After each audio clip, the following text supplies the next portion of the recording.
Despite spending in the Premier League reaching more than £1 billion already this summer, some of the biggest deals are yet to go through. Just 10 days are left for English clubs to do some last-minute business. The majority of these deals have seen protracted standoffs over the summer, with clubs desperately trying to keep hold of a player who wants to leave.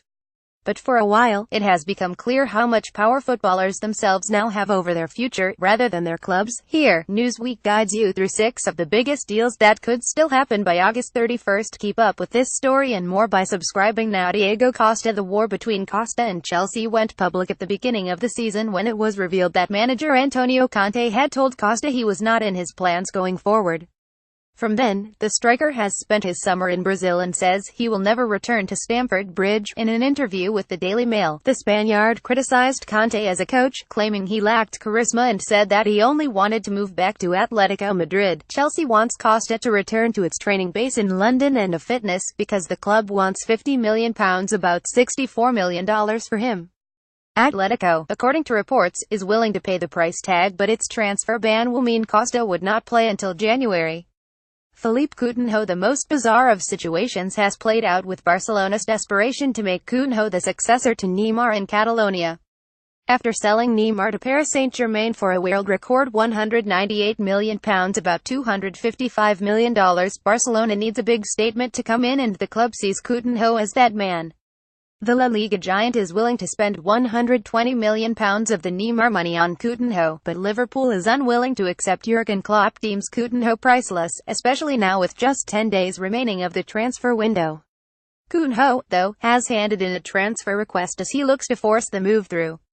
Will we ever see him in a Liverpool jersey again? It's become increasingly unlikely. Related: Manchester United set for new arrival next week, Virgil van Dijk. And here's where Liverpool is on the other side of the table. Klopp wanted Van Dijk to become his first signing of the summer in early June, likely to move to Anfield for £60 million, about $77 million. But then the move reached a snag. Southampton didn't want to sell. Liverpool ended up apologising to Southampton and ending its interest in the Dutch centre-back, officially anyway. Now, Van Dijk wants to go, but Southampton doesn't want to sell. So what's the outcome? Just like Coutinho, Van Dijk delivers his transfer request to St. Mary's. But he goes one step further by releasing a statement where he tells fans he wants to leave to progress his career. Liverpool is joined by Chelsea and Manchester City in wanting the defender. Alexis Sanchez. Abdominal pains have kept Sanchez sidelined at the start of this season, according to Arsenal, but the pain may, in fact, be in his gluteus maximus. Sanchez reportedly wants to leave Arsenal this summer and will not sign a contract extension as he heads into the final year of his contract. But Arsene Wenger is willing to take a big gamble. He will risk Sanchez moving to a rival club next summer, for free, in order to keep him at the Emirates Stadium for just one more season. Manchester City, Chelsea and Bayern Munich are all looking to take the Chilean forward, and they don't want to wait that long. Alex Oxlade-Chamberlain. Again, like Sanchez, Chamberlain is a player in the final year of his contract. Unlike Sanchez, however, Chamberlain has featured in Arsenal's first 2 games of the Premier League season, starring in fact and showing why Chelsea is so determined to sign him. At 23 years of age, the English midfielder is a valuable asset, but Arsenal risks losing him to a Premier League rival. Antonio Conte, his biggest admirer, sees his versatility and wants him to play as a wing-back at Stamford Bridge. The Italian manager wants him this summer, and will hope the deal can be done over the next 10 days.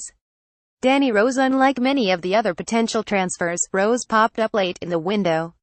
In an interview with The Sun, the Tottenham left-back said that he was worth more than the North London club paid him. The interview upset Spurs and saw Rose apologise, but that has put other clubs on alert. Manchester United and Chelsea are both willing to give Rose a considerable pay rise to lure him away from North London. Conte sees Rose as a perfect player to play at left wing-back, while Jose Mourinho is still in need of an orthodox left-back. Alexis Sanchez, left, and Alex Oxlade-Chamberlain, right, in Sutton, Greater London, February 20th. Clive Rose. Getty.